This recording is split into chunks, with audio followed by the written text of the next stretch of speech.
restaurant's chandeliers glowed like stars, casting golden light across a polished marble floors and tables draped in white linen. It was the kind of place where waiters wore gloves, forks gleamed brighter than most people's futures, and every guest seemed to carry a fortune on their shoulders.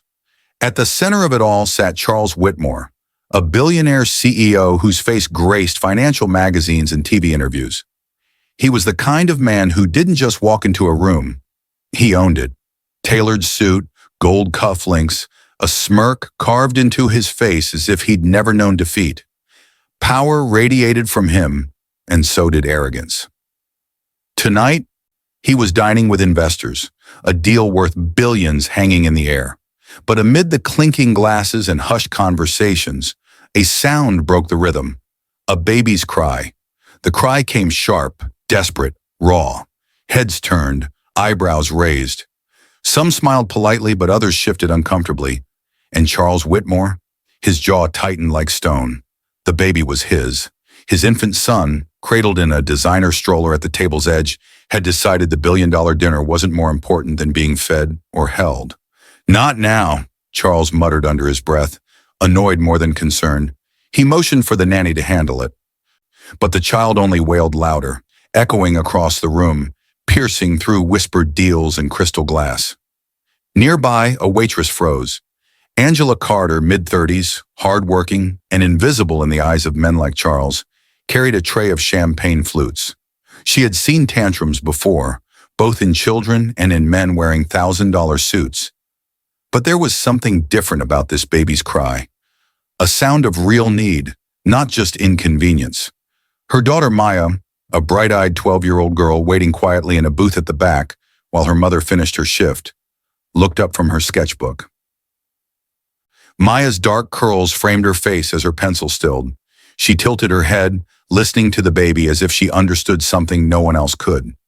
At the table, Charles's investors shifted uncomfortably. "Can't you do something?" one whispered sharply. "This is distracting." Charles's face darkened. He hated distractions. He hated weakness. And most of all, he hated anything that made him look less than in control. The baby's cries threatened more than just the mood. They threatened his image, his billion-dollar deal, his iron grip on perception. Across the room, Maya closed her sketchbook and stood. Something in her eyes burned with quiet certainty, as if she had heard a call no one else could hear. And in that moment, the entire restaurant seemed to hold its breath, because what a billionaire dismissed as noise, a child was about to turn into a revelation. Angela Carter balanced the tray of champagne flutes with steady hands, though her back ached from 12 hours on her feet. She'd been a waitress here for almost 5 years, long enough to know the hierarchy of this restaurant.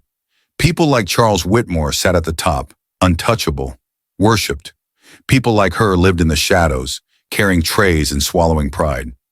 Yet her daughter, Maya, was the opposite of invisible, bright, curious, observant. She had a way of looking at the world that made Angela believe she was destined for something far greater than these walls. Angela kept her close tonight because she couldn't afford childcare, and the manager, out of reluctant pity, allowed Maya to sit in a corner booth with her sketchbook. The baby cried again, louder now, as if his tiny lungs were in competition with the grand piano's melody in the corner. Charles's face twisted. He snapped his fingers sharply at the nanny, his voice low but venomous. "Handle it, now, or you're done." The nanny fumbled nervously, trying to soothe the child, but nothing worked. Guests began to whisper. One investor leaned away, muttering, "If he can't control his own family, how's he supposed to control a company?" Charles caught the words. Rage flickered in his eyes. The deal, his empire, his image, all jeopardized by an infant. Angela passed near the table just as Charles barked, "Some people don't belong in places like this. They bring noise, mess, weakness, and weakness ruins everything." The words weren't meant for her directly, but they landed heavy in her chest. She knew exactly what he meant. She had heard it before, in smaller, crueler ways. People like her, people of color, single mothers working late shifts, were seen as background noise to men like Charles. Angela kept her eyes down, professional, but Maya from across the room didn't. She watched him with narrowed eyes, clutching her sketchbook like a shield. Charles pushed his chair back abruptly. This dinner is too important. If this doesn't stop, I'll have every useless employee in this place fired for incompetence. The restaurant manager, Mr. Dalton, rushed over, pale and sweating. Of course, Mr. Whitmore, of course. We'll do everything possible. He turned and hissed at Angela. Don't just stand there. Do something. Get them quiet. Bring dessert. Distract. Fix it. Angela blinked. Sir, Now, he snapped. She hurried, mortified, carrying water glasses she hadn't been asked for. As she set one near Charles, he looked at her the way he might look at gum stuck to his shoe. You people, he muttered, just loud enough for her to hear. Always around, never useful when it matters. Heat burned in Angela's cheeks. She wanted to respond, to defend herself, but her job, her only income, dangled by a thread. She forced a polite smile and stepped back. Maya, however, heard every word. She rose from the booth, fists balled. Angela caught her eye, shaking her head desperately, warning her to stay put. But the damage was done. The injustice hung thick in the air. A billionaire, insulated by wealth, sneering down at those who served him. A mother forced to bite her tongue while her child watched her humiliation. And still, the baby cried. Angela noticed what others missed. The baby's face was flushed, his tiny fists trembling. This wasn't spoiled wailing.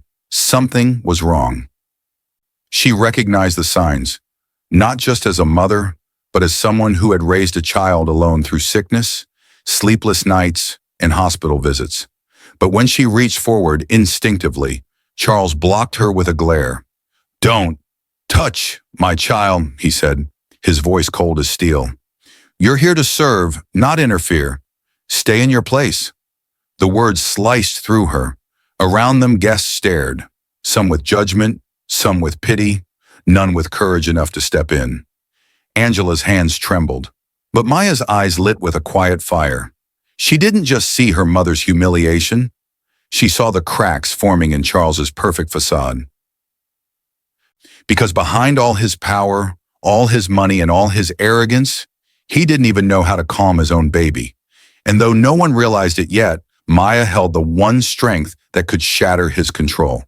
The restaurant had fallen into a tense silence, broken only by the baby's sharp cries. Angela froze at Charles's command, humiliated, but Maya did not. She slipped out from the booth, her sneakers padding across the marble floor. Heads turned as whispers rippled through the dining room. A child, interrupting a billionaire's dinner? Sweetheart, no, Angela whispered, reaching out, but Maya kept walking. She approached the stroller and knelt, her small hands steady, her face calm. While everyone else saw noise and nuisance, Maya saw what mattered. The baby's flushed cheeks, his shallow breaths, the way his fists trembled. Maya leaned close, whispering something no one else could hear. The baby blinked at her, hiccuped through his tears, and reached for her finger. In seconds, his cries softened into a faint whimper. The room gasped. Charles's head snapped around, eyes narrowing. What are you doing? His voice thundered, the kind that made grown men shrink. But Maya didn't shrink. She looked up at him, steady and sure. He's not just crying. He's in pain. He can't breathe right. Angela's heart pounded. Maya! He needs help, Maya insisted, her voice carrying across the restaurant. Now! Investors exchanged uneasy looks. Some even leaned forward, drawn in by the girl's certainty. For the first time all evening, Charles's power slipped. Ridiculous, Charles barked. You think some little girl knows better than a nanny or a doctor? He's fine. The baby let out a sharp, choking sob. Maya didn't flinch. He's not fine. He's sick. You're not listening. The audacity of it stunned the room. A waitress's daughter daring to correct a billionaire. Angela rushed forward, pulling Maya gently by the arm. Honey, please, she whispered, terrified. But Maya's eyes never left Charles. You can fire my mom if you want, Maya said, voice trembling but strong. But if you don't help your baby right now, something worse could happen. The words landed like a blow. Investors shifted uncomfortably, whispering to one another. This wasn't just a child's guess. This was conviction, spoken with courage that no one else at the table had. For a split second, Charles faltered. Doubt flickered across his face. Then pride roared louder. He stood, looming over Maya like a storm. "You dare embarrass me in front of my partners? In my restaurant? I should have security throw you both out this instant." The investors recoiled. Some frowned, others whispered. One even muttered, "She may be right. The baby doesn't look well." Charles heard it. His jaw tightened. The room, once firmly under his control, was slipping through his fingers, all because of a little girl who refused to stay silent. Angela stepped between them, finally finding her voice. "She's only trying to help. Let her." Her words hung in the air, not loud, not defiant, but filled with a quiet strength. Charles's eyes blazed. He was a man used to control, used to obedience. Now, two nobodies, a waitress and her daughter, were daring to challenge him in front of the very people whose approval determined his empire. His retaliation was swift. He snapped his fingers at the manager. "Get them out, both of them. Now!" Gasps rippled through the room. Angela's stomach dropped, but Maya stood her ground. And as the manager hesitated, torn between loyalty to a billionaire and the truth in Maya's eyes, the baby let out another strangled cry. Louder than before.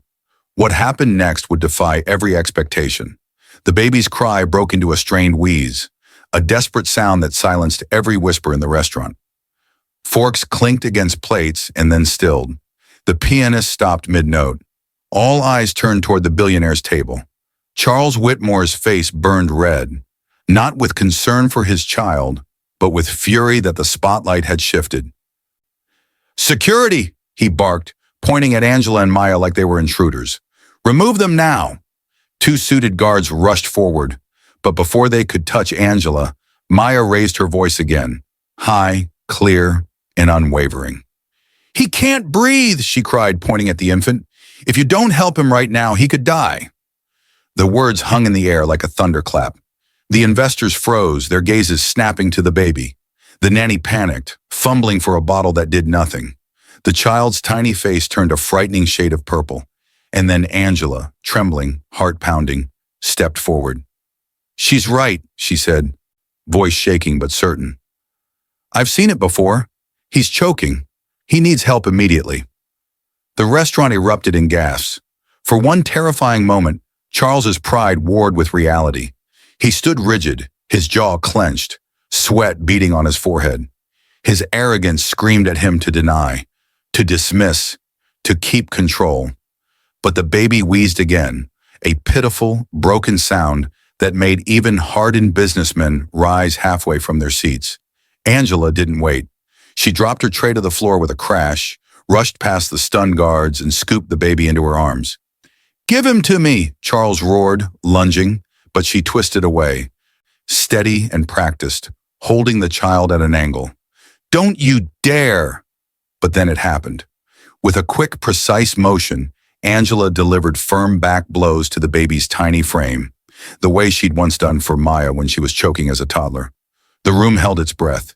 The infant let out a sharp cough, then another, and suddenly a small piece of food flew from his throat onto the marble floor. Silence, then a cry. Loud, strong, healthy. The baby wailed in her arms, but this time it was the sound of breath restored, of life reclaimed. Relief swept through the restaurant like a wave. Investors clapped hands over their mouths. Waiters gasped. One woman even began to cry. Angela cradled the child gently, rocking him as though he were her own. Tears stung her eyes, but she stood tall, steady, resolute. For one breathless moment, the entire room looked at her. Not as a waitress, not as a servant, but as a savior. And Charles? He stood frozen, humiliated, his hands still outstretched, his power shattered before everyone who mattered most to him. His investors' admiration shifted in an instant. No longer to him, but to the woman he had just mocked, the woman he had tried to cast out. "Remarkable," one of the investors whispered. "She saved him." Another shook his head, and he almost let pride cost his own child's life. The whispers grew louder, sharper, cutting into Charles like knives. Angela handed the baby gently back to the nanny, who looked at her with gratitude and shame all at once.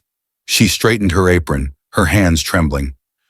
And for the first time that night, she met Charles's glare without flinching. Maya stepped beside her mother, chin raised, her sketchbook clutched against her chest like armor. "You didn't listen," Maya said, voice steady. "You almost lost him because you cared more about yourself than your baby." The room erupted. Murmurs, gasps, a few bold claps. Someone even whispered, "Out of the mouths of babes." Charles's face contorted. His empire was built on control, but tonight, in front of the very people whose respect he needed most, he had been exposed. A man who mocked the powerless, ignored wisdom, and nearly let arrogance destroy his own blood. "Enough!" he thundered, but his voice cracked. He slammed his fist against the table so hard the glasses rattled, wine spilling onto linen. "You think this changes anything? I am Charles Whitmore. I own this city. But the room didn't belong to him anymore. The investors stood, not to support him, but to leave. One after another, they gathered their coats, shaking their heads in disgust. "You nearly let pride kill your own child," one said coldly.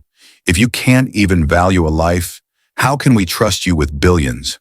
"Disgraceful," another muttered. The sound of chairs scraping against marble echoed like a gavel. Charles stumbled after them, desperate. "Wait, you can't." But they didn't. They walked out one by one, leaving him behind. Angela and Maya stood in the center of the room, no longer invisible. The baby, safe in the nanny's arms, let out a soft whimper. And Charles Whitmore, billionaire, kingmaker, untouchable giant, was left trembling in his own palace of glass, shattered by the very arrogance he had built it on. The moment burned into every witness's memory, and it was only the beginning of his fall. The restaurant remained hushed long after the investors disappeared into the night.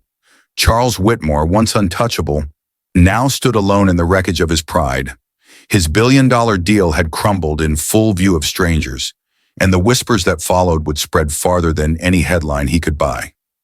His hand shook as he reached for a glass, but even that small gesture betrayed him. The man who once commanded boardrooms and dictated futures could no longer control the narrative in a single dining room. Angela adjusted her apron, still trembling from adrenaline, but when she caught Maya's eyes, a new steadiness took root. For the first time in years, she felt seen, not as a servant, not as background noise, but as someone who mattered. The restaurant manager, Mr. Dalton, hurried over, flustered. "Angela, I don't know what to say. You saved his baby. Everyone saw it. If you'd like, I can—" Angela raised a hand gently. "Don't. Tonight wasn't about keeping a job. It was about doing what was right." Her voice carried, strong enough that even Charles heard. The nanny, tears streaking her face, approached timidly with the infant. "Thank you," she whispered. "I don't know what would have happened if you hadn't—" Angela smiled softly, brushing the baby's cheek. "He deserves better than to be silenced by pride." Maya stood tall beside her mother, sketchbook pressed against her heart. She had spoken truth when no one else dared, and in doing so, shifted the balance of an entire room. The girl who had been underestimated was now unforgettable. Charles, on the other hand, found himself surrounded not by admiration, but by pity and disdain. His investors were gone, his authority fractured, and the room that once bent to his presence now avoided his gaze. His downfall had not come from rivals, scandals, or market crashes, but from his own arrogance, exposed by a waitress and her daughter. He sank into his chair, shoulders hunched, muttering under his breath, "This isn't over." But even he knew it was. Angela took Maya's hand, ready to leave. But before she turned, she spoke clearly enough for the room to hear. "You wanted us to stay in our place, but sometimes the right place is standing up for what matters." The words echoed like a verdict. Guests applauded softly, not a thunderous ovation, but the kind of quiet respect that endures. Outside, the night air was cool, carrying with it the weight of transformation. Angela breathed deeply, her hands still clasping Maya's. They had walked in invisible, overlooked, dismissed. They walked out as proof that dignity and courage could topple arrogance, no matter how much money it wore. Maya glanced up, her eyes shining. Mom, do you think people will remember what happened tonight? Angela smiled. I think they'll never forget. And so the story closed where it began. A cry that once embarrassed a billionaire had revealed the truth about power, pride, and compassion. True power isn't money, control, or reputation. True power is wisdom, empathy, and the courage to do what's right, even when the world tells you to stay silent. If this story inspired you, share it with someone who believes in courage, justice, and transformation. Because stories like this remind us all, the smallest voices can change the world.